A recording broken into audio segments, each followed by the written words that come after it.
ہے مجھ کو تجھ سے تذکرہ غیر کا گلا، ہر چند برسبیلے شکایت ہی کیوں نہ ہو۔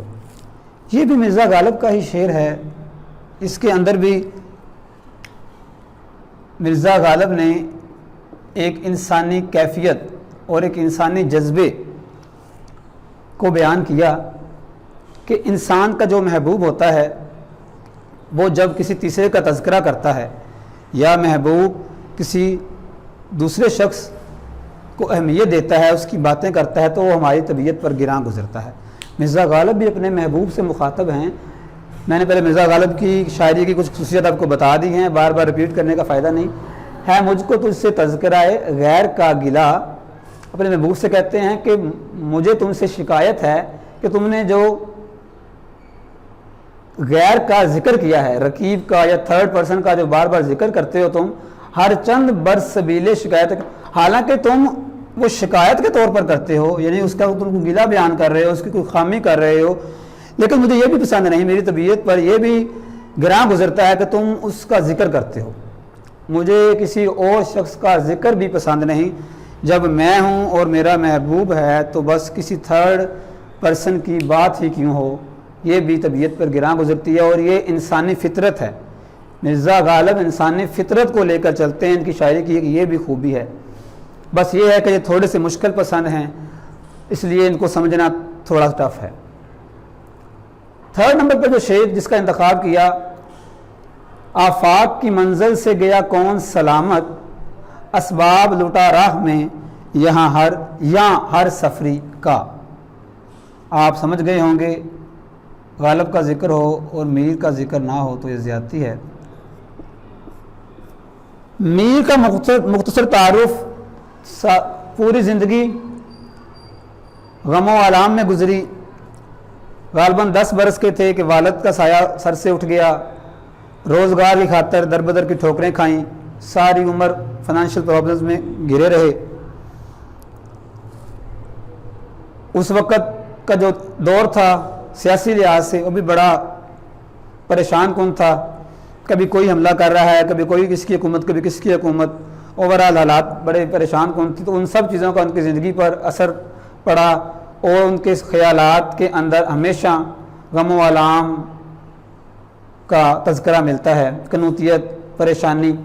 لیکن یہ انسانی زندگی کی حقیقت کو بیان کرتے ہیں، کوئی فرضی قصے کہانیاں نہیں ہیں انسانی۔ اور ان کے ہاں ایک اور خوبی ہے، خیال کی بلند پرواز۔ خیال کی بلند پرواز میر کے ہاں ختم ہے، ان سے زیادہ خیال کی بلند پروازی کسی نے نہ پائی۔ میر تقی میر نے اس شعر کے اندر ایک یونیورسل ٹروتھ بیان کیا، آفاق کی منزل سے گیا کون سلامت، اس دنیا سے، اس کائنات سے جو بھی رخصت ہوا وہ ساتھ کیا لے کر گیا، کیسے سلامت گیا؟ کوئی بھی سلامت نہیں گیا۔ ہر مسافر کا یا جو مال و متاع، جو اسباب اس نے ساری زندگی اکٹھے کیے، جو اس نے اپنی سواری بنائی، جو اپنا مکان بنایا، جو بینک بیلنس اکٹھا کیا، اور سب کچھ یہاں پہ چھوڑ کے جانا ہے ہر شخص نے، کوئی بھی ساتھ لے کے کچھ نہیں جائے گا۔ ایک مشہور قصہ یاد آ گیا، قصہ کیا ہے، وہ سکندر یونانی جب اس دنیا سے رخصت ہونے لگتا ہے تو کہتا ہے کہ میرے دونوں ہاتھ تابوت سے باہر نکال دو اور دنیا کو بتاؤ کہ اس سکندر جس نے آج دنیا پر راج کیا کچھ بھی لے کے نہیں جا رہا، خالی ہاتھ جا رہا ہے۔ وہ بالکل یہ شعر فٹ بیٹھتا ہے، کوئی بھی یہاں سے کچھ لے کے نہیں جائے گا۔ ہاں اگر کچھ ساتھ لے کے جائیں گے تو ہمارے اعمال ہوں گے، ہمارے اعمال ہوں گے جن کا صلہ ہمیں اگلی دنیا میں جا کر ملے گا۔ باقی جو مادی لحاظ سے ہم اکٹھا کر رہے ہیں وہ سب کچھ یہاں رہ جانا ہے۔ اسی غزل کا ایک اگلا شعر جو بار بار ریپیٹ ہوا کمپٹیٹیو ایگزامز کے اندر، مسلسل آتا ہے یہ شعر، لسانس بھی آہستہ کہ نازک ہے بہت کام، آفاق کی اس کارگہ شیشہ گری کا۔ یہ بھی میں نے بتا دیا اسی غزل کا ہے۔ تو اس میں بھی میر تقی میر ہماری اس کائنات کی ایک اور حقیقت کو اجاگر کرتے ہیں اور انسانی رشتوں کے حوالے سے کہتے ہیں کہ ہمارے جو معاملات ہیں، ہمارے جو لوگوں کے ساتھ رشتہ داریاں ہیں، رشتے ہیں، یہ بڑے نازک ہیں، یہ بڑے نازک ہیں، ہمیں پھونک پھونک کر قدم رکھنا ہوگا، کہیں کسی کی دل آزاری نہ ہو جائے، ہمارے کسی ایکٹ سے، ہماری کسی بات سے، ہمارے کسی دوست، ہمارے بھائی بہن یا جو بھی لوگ ہم سے جڑے ہوئے ہیں ان کی دل آزاری نہ ہو جائے۔ یہ اس قدر نازک کام ہے کہ جیسے کہ شیشہ گر کام کرتا ہے نا، آپ نے کبھی شیشہ گر کو کام کرتے دیکھا ہو، آپ کو پتہ چلے وہ کس طرح باریک بینی سے اور احتیاط سے کام کرتا ہے، تھوڑی سی غلطی سے اس کا سارا کام بگڑ سکتا ہے۔ اسی طرح ہماری تھوڑی سی لغزش سے، تھوڑی سی کوئی ایسی گفتگو ہم کر بیٹھیں جس سے ہمارے جو رشتے ناتے ہیں وہ آپس میں اس میں بگاڑ پیدا ہو جائے۔ میں اس حوالے سے بھی بات کر رہے ہیں، اور ایک دوسری سینس میں اگر ہم لیں تو ہمیں اپنی زندگی کے سارے معاملات کو بڑی باریک بینی سے لے کے چلنا ہوگا۔ یہ بڑی نازک صورتحال ہے، ہمیں لسانس بھی آہستہ کہ نازک ہے بہت کام، یعنی کہ یہ اس قدر نازک کام ہے، اس قدر باریک بینی کا کام ہے کہ سانس بھی آہستہ لے، یعنی کہ ایسا نہ ہو کہ کسی بھی ہمارے ایکٹ سے، ہماری کسی بھی بات سے کسی کو گزند پہنچے۔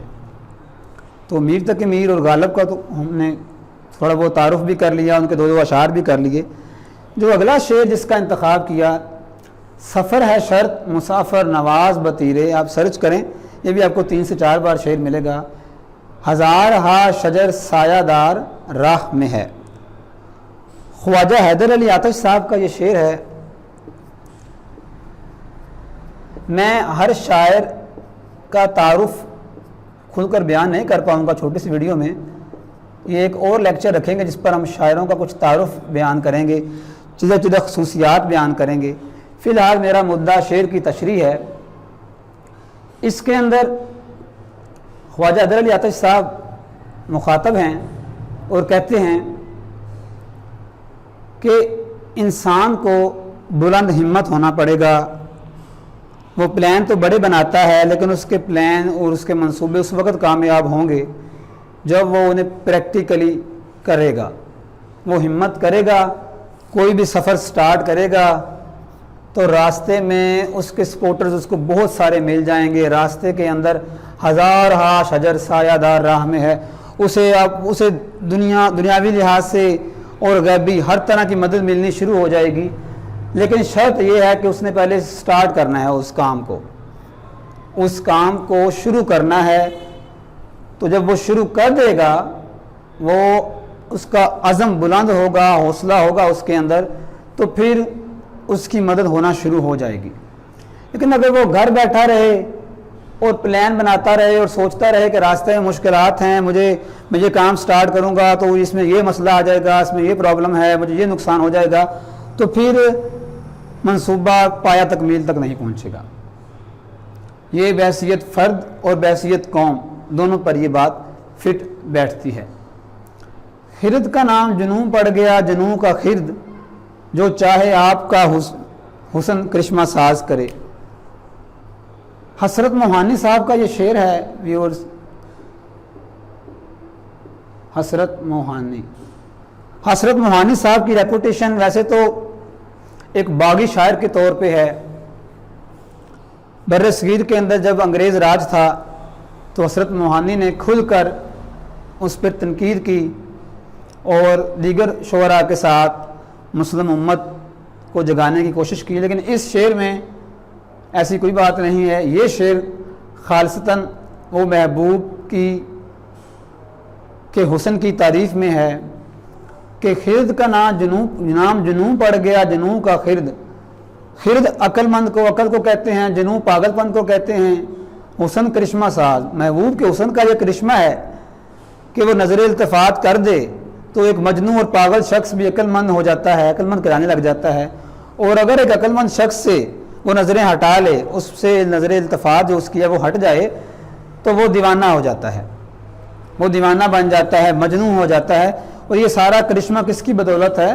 محبوب کے حسن کی بدولت۔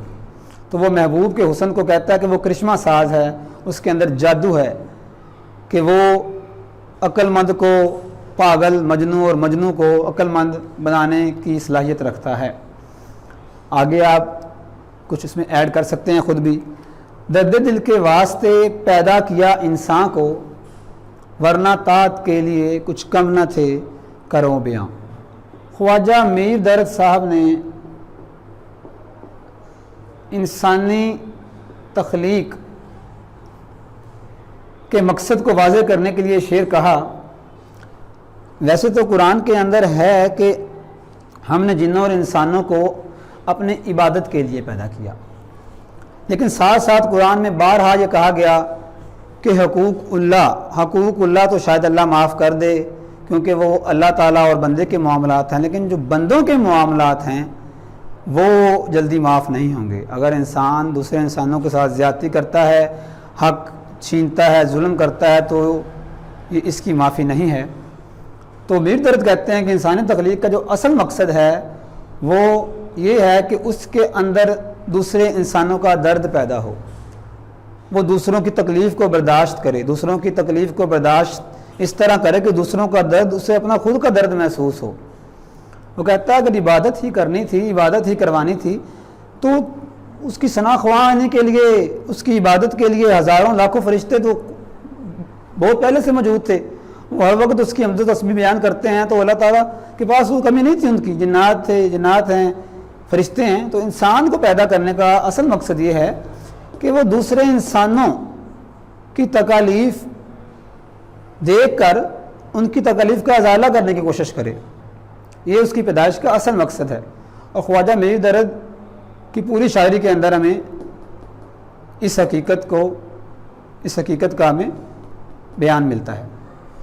تم میرے پاس ہوتے ہو گویا، ہم اکثر کیا غلطی کرتے ہیں کہ اس شعر کو پڑھتے ہیں تم میرے پاس ہوتے ہو گویا، حالانکہ یہ اصل میں تم میرے پاس ہوتے ہو گویا، گویا یعنی کہ بولتے ہوئے، بیان کرتے ہوئے، جب کوئی دوسرا نہیں ہوتا۔ آپ نے یہ مشہور شعر بارہا سنا ہوگا محمد خان مومن کا، اور آپ کو پتہ ہے کہ اسی شعر کو لے کر مرزا غالب جیسے مرزا غالب نے کہا تھا کہ یہ شعر مجھے دے دیا جائے تو مجھ سے سارے دیوان لے لو، یعنی کہ یہ شعر انہیں اتنا پسند آیا، اور واقعتاً یہ شعر کمال کا شعر ہے۔ تم میرے پاس ہوتے ہو گویا جب کوئی دوسرا نہیں ہوتا، یہ وہی ایک طرح کا شعر ہے، تھوڑا سا اس کو اپنے انداز میں بیان کیا ہے محمد خان مومن نے کہ ان کا جو محبوب ہے وہ انہیں اس قدر محبوب ہے، ان سے اس قدر انہیں لگاؤ ہے کہ ان کے پاس جب بھی تنہائی انہیں میسر آتی ہے، جب بھی خلوت میسر آتی ہے تو وہ انہیں لگتا ہے کہ ان کے پاس ان کا محبوب بیٹھا ہے اور ان سے باتیں کر رہا ہے۔ کیا انسانی کیفیات کا کیا تصور ذہن میں لائے محمد خان مومن صاحب۔ اور انسان کو جس شخص سے لگاؤ ہوتا ہے، محبت ہوتی ہے، وہ اسے تصور میں لا کر اکثر اس سے بات چیت کرتا ہے، تصور میں اس سے باتیں کرتا ہے، ہنستا ہے، دل کی باتیں کرتا ہے، اور یہ انسانی کیفیت ہے جس کو محمد خان مومن نے اس شعر میں بیان کیا۔ اور اسی شعر کے بارے میں غالب نے کہا تھا کہ مجھ سے سارے دیوان بھی اگر لے لیے جائیں تو یہ شعر مجھے دے دیا جائے تو مجھے گوارا ہے۔ اگلے کچھ 2-3 اشعار میں نے علامہ اقبال کے چوز کیے۔ علامہ اقبال کے اس لیے میں نے یہ چوز کیے شعر ویورز کیونکہ ہر ایگزام میں ایک آدھ شعر علامہ اقبال کا ضرور آئے گا۔ جس طرح مرزا غالب مشکل پسند ہیں، اسی طرح علامہ اقبال کے بارے میں بھی مشہور ہے کہ وہ مشکل پسند ہیں، بڑے مشکل الفاظ کا چناؤ کرتے ہیں۔ اقبال کو سمجھنا کوئی آسان بات نہیں ہے۔ میرا طریق امیری نہیں فقیری ہے، خودی نہ بیچ غریبی میں نام پیدا کر۔ جاوید نامہ میں اس شعر کے ذریعے، جاوید نامہ میں جب ان کے بیٹے جاوید اقبال باہر اعلیٰ تعلیم کے لیے یورپ میں مقیم تھے تو وہ مسلسل انہیں گائیڈ کرتے رہتے تھے کہ زندگی گزارنے کا صحیح طریقہ کیا ہے، ان کی رہنمائی کرتے تھے۔ اسی حوالے سے یہ شعر انہوں نے کہا کہ میرا طریق امیری نہیں فقیری ہے، خودی نہ بیچ غریبی میں نام پیدا کر۔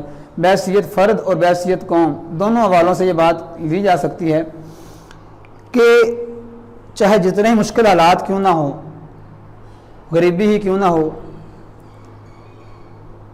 ہمیں اپنی خودی، اپنے ضمیر کا سودا نہیں کرنا، انہی حالات میں رہ کر اپنا نام پیدا کرنا ہے۔ یہ ویسے تو نصیحت انہوں نے کی تھی اپنے بیٹے کو، لیکن یہ قوم کے نام بھی ایک پیغام تھا، اور ہماری قوم کا مسئلہ یہی ہے ملک پاکستان کا کہ ہم بار بار اپنی خودی کا سودا کرتے ہیں، کبھی بیرونی دباؤ کے پیش نظر، کبھی مصلحتوں کے پیش نظر ہم کیا کرتے ہیں، اپنے ضمیر کا سودا کرتے ہیں۔ ہماری قوم کے افراد کے اندر بھی یہ مسئلہ ہے کہ تھوڑی سی مشکل آئی نہیں تو گھبرا گئے اور مصلحت کی خاطر مشکل میں آ کر اپنے ضمیر کا سودا کر بیٹھتے ہیں، اچھے برے کی تمیز بھول جاتے ہیں۔ علامہ اقبال کہتے ہیں کہ میرا طریقہ کار ہرگز، میری خواہش ہرگز امیر ہونا نہیں ہے، مقام پیدا کرنا ہے، نام پیدا کرنا ہے، چاہے وہ غریبی میں ہی کیوں نہ ہو۔ علامہ اقبال کا اگلا شعر جس کا انتخاب کیا، رشی کے فاقوں سے ٹوٹا نہ برہمن کا طلسم، آسانہ ہو تو کلیمی ہے کار بے بنیاد۔ یہ بھی اقبال کا شعر، اس کے اندر ایک واقعہ کی طرف اشارہ کیا گیا۔ گاندھی جو ہندوؤں کے بہت بڑے لیڈر گزرے، انہوں نے ایک مہم شروع کی جو ذات پات کی لعنت کا کلچر ہے ہندوؤں کے اندر، اسے ختم کرنے کے لیے انہوں نے ایک مہم شروع کی۔ اس مہم کے ذریعے انہوں نے تبلیغ کی، فاقے کیے، بھوک ہڑتالیں کی، لیکن علامہ اقبال کہتے ہیں کہ برہمن کا جو طلسم تھا نا، جو ذات پات کا جو نظام تھا، وہ ختم نہ ہو سکا۔ وہ ختم کیوں نہ ہوا؟ وہ کہتے ہیں جب تک آسان نہ ہو، جب تک بزور بازو ان برائیوں کا خاتمہ نہ کیا جائے معاشرے کے اندر، تب تک تبلیغ اور فاقہ کشی سے کوئی فائدہ نہیں ہونے والا۔ ہمیں ایسی برائیوں کو ختم کرنے کے لیے سختی کرنی پڑے گی، سزاؤں کا نفاذ کرنا پڑے گا۔ وہ عصا، وہ کلیمی حضرت موسیٰ علیہ السلام کے عصا کی مثال کے ذریعے یہ پیغام دیتے ہیں۔ اور علامہ اقبال کا اگلا شعر، تقلید کی روش سے تو بہتر ہے خودکشی، رستہ بھی ڈھونڈ خضر کا سودا بھی چھوڑ دے۔ علامہ اقبال کی پوری شاعری میں ہمیں مختلف پیغامات ملتے ہیں، ہمیں نصیحتیں ملتی ہیں، کیونکہ ان کا جو جن سے وہ مخاطب رہے پوری شاعری کے اندر وہ مسلم تھی۔ اس شعر کے اندر بھی امت کو پیغام ہے کہ انہیں تقلید، اندھا دھند پیروی سے باہر نکلنا ہوگا، انہیں تحقیق کی عادت اپنانا ہوگی، ریسرچ کی عادت کو اپنانا ہوگا، اور کسی کی رہنمائی میں چلتے ہوئے منزل اگر ملنی ہے تو علامہ اقبال کے نزدیک اس سے بہتر ہے کہ خودکشی کر لی جائے، منزل تلاش نہ کی جائے۔ منزل تلاش کرنے کا وہ جو خضر علیہ السلام کا ایک واقعہ ہے، خضر اور سکندر کا، آپ نے پڑھا ہوگا، اسے پڑھیے گا آپ کو رہنمائی ملے گی۔ وہ کہتے ہیں کہ اگر منزل تلاش کرنی ہے تو کوئی تمہیں رہنما یا رہبر بھی دستیاب ہے تو تم نے اس کے پیچھے نہیں چلنا، تم نے منزل خود تلاش کرنی ہے، تقلید کی روش کو چھوڑنا ہے۔ اور یہ ہماری امت جو اس وقت ان مسائل میں گھری ہوئی تھی، آج بھی انہی مسائل کا شکار ہے کہ اس کے اندر تحقیق نام کی کوئی چیز نہیں ہے۔ یہ چاہتے ہیں کہ انہیں بغیر محنت کے، بغیر جستجو کے منزل مل جائے۔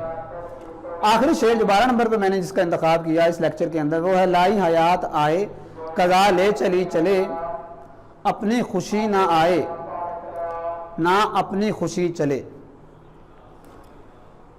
ابراہیم ذوق صاحب کا یہ شعر، ابراہیم ذوق صاحب نے انسان کی کیا وقت ہے اس کو بیان کیا کہ انسان خود کو سمجھتا ہے کہ پتہ نہیں وہ کس قدر اعلیٰ و عرفہ چیز ہے، حالانکہ وہ کہتا ہے جب وہ پیدا ہوا تو اس سے کیا پوچھا گیا؟ جب قدرت نے فیصلہ کیا کہ کن ہو جا، یعنی کہ اس نے سوچا کہ میں انسان ایک ایسی مخلوق پیدا کرنا چاہتا ہوں اور وہ پیدا کر دی، تو کیا انسان سے کچھ پوچھا گیا؟ اس سے اس کی تخلیق کے بارے میں کچھ پوچھا گیا؟ نہیں پوچھا گیا نا۔ قضا لے چلے جب اس نے مرنا کیا اس سے پوچھا جائے گا؟ اس کو تو نہیں پتا کس گھڑی اس کو موت آ جائے گی۔ وہ کہتا ہے نہ اپنی خوشی سے آئے ہیں نہ اپنی خوشی سے جانا ہے، تو ہمارے بس میں کیا ہے؟ ہمارے بس میں کچھ بھی نہیں ہے۔